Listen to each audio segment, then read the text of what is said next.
Let me talk about the arrest of Samuel Ekpâ. This is a message that I want to pass to the people of Finland. If they will follow any means of arresting Samuel Ekpâ, which is not proper, which is not right, because Samuel Ekpâ, as we all know, is not a terrorist. Samuel Ekpâ, as we all know, is a man who is standing to see that his people have the better life which Nigerian could not afford to give. I'm not an Igbo man, and I will continue to say it. Nigeria, as I am speaking right now, Nigeria, day by day, Nigeria is breaking. Day by day, Nigeria is losing hope. Day by day, Nigeria is just living like a child that has no father, like a child that has no mother. That is how we are living in this country called Nigeria. So the Finland, they must understand that arresting Samuel Ekpâ is not a good progress for us to hear. Yes, for me to hear. And for many good people that are seeking for freedom. Even as a northerner. Yes, even as a northerner, they're not happy with that. People that need to be arrested, as I'm talking to you right now, are the corrupt politician we are having who is talking about arresting them. They have embezzled the money of this country. They have making our life miserable. Who is arresting them? They are going after an innocent person that is standing for the right of his people. I know that this movement is not going to be an easy task for the Biafra, but all I have to say to you is to never give up. You have to resist every external force, any force that will come to stop it, because this arrest, I can assure to you, there are some hands of some of our top elites. I can assure you, corrupt people, they are in all over the world. They are in all over the world. They can use some corrupt people in the Finland to see that they arrest Samuel Ekpâ, because our people, they are good in giving huge amount of money just to see that they have tarnish someone's image. They are very good in Of course, in you doing heard him that. right. That is in full support of Simon Ekpâ. He's not an Igbo. He's not even from Edo. He's not from Delta. He's not from Port. He's not from even any part of BiafraLand. He's a northerner.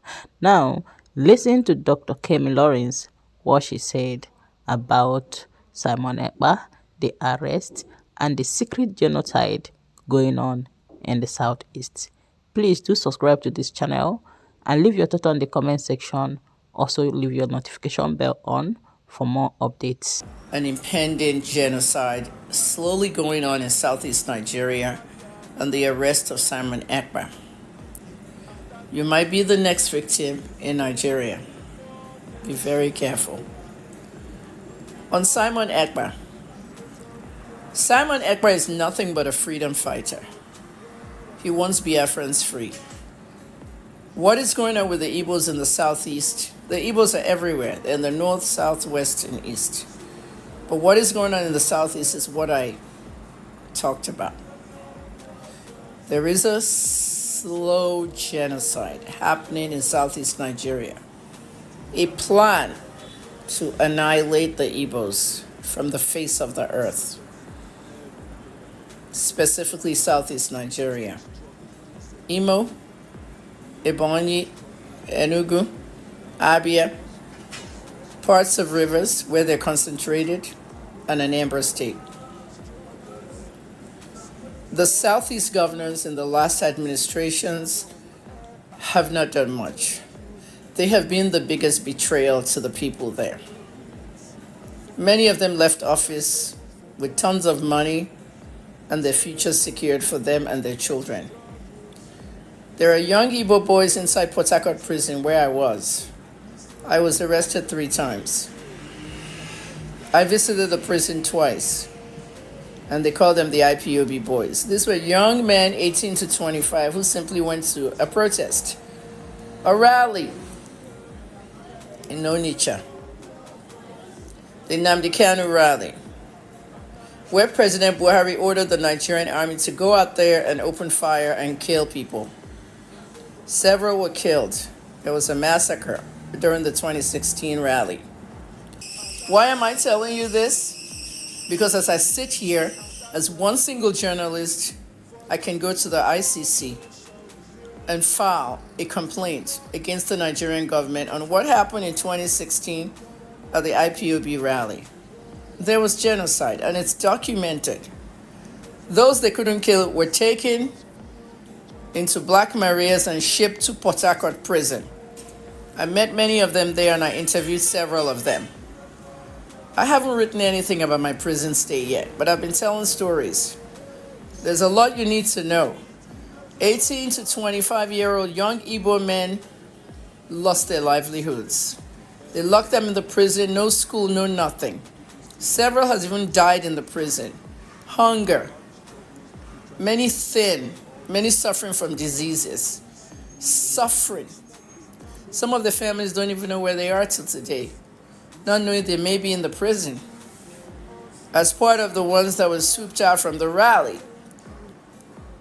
But instead, Boko Haram terrorists were trained, rehabilitated from being terrorists, and graduated from anti-terrorism school. They did celebrations for them, receptions. They picked up their diplomas. They put them in the army, the police, and other parts of Nigeria's parastatals to work instead of being terrorists. Well, that's good. But why couldn't they do that for the Igbo boys? The plan to eliminate Igbo people from Nigeria is very strong. I am not a freedom fighter. Nigeria is at its worst right now, and this country does not need to be in any form of one Nigeria. This country has to go back to regional governments if it ever wants to work again. If you call IPOB a terrorist group, so why didn't you rehabilitate the IPOB boys in the prison? You can't have your cake and eat it, because one, we know that IPOB is not a terrorist group. The mainstream media knows it, but they will never talk about it because their bosses and their owners are the same politicians. If you have a problem in Nigeria, you can't report to the mainstream media because they're owned by the same people frustrating you. Simon Ekpâ is nothing but a freedom fighter. Nothing but another fan of IPOB trying to get Biafra. Anybody that wants to separate Nigeria now should put all their demands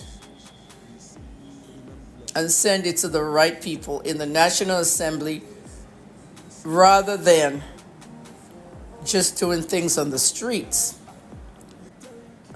And I mean, for those in the Yoruba tribe, my tribe, still saying that sit at home is a bad thing. Sit at home is not a bad thing. The sit at home is a way to protest the continued incarceration of Nnamdi Kanu, violating his human rights and his constitutional rights, forcing him to go to a secret trial without a lawyer. So if they want to sit at home, let the Igbos sit at home. And if Simon wants to order sit-at-homes, let the sit-at-home happen. I'm for the sit-at-home. The sit-at-home is just another sign that the Igbo leaders, the governors, have no power in that area. Do you see a bank opening a sit-at-home? No, nobody. Respect the Igbos. I will keep talking. You can continue calling me names. I will keep talking.